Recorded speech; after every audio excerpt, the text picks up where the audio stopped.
Snow Fungus Taro Soup.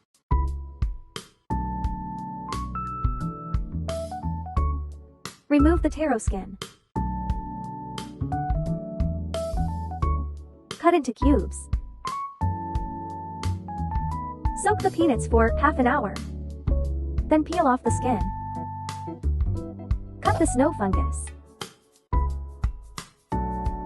We used Look's collection, stock pot 1600 milliliters.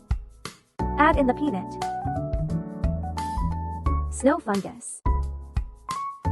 Add some water. Add some white sugar. Simmer for 30 to 40 minutes. Steam the taro, then blend it into a paste.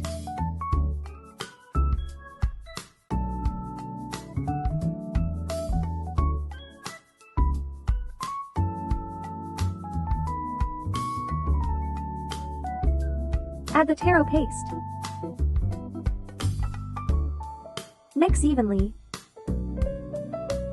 A rich and sweet snow fungus taro soup is ready.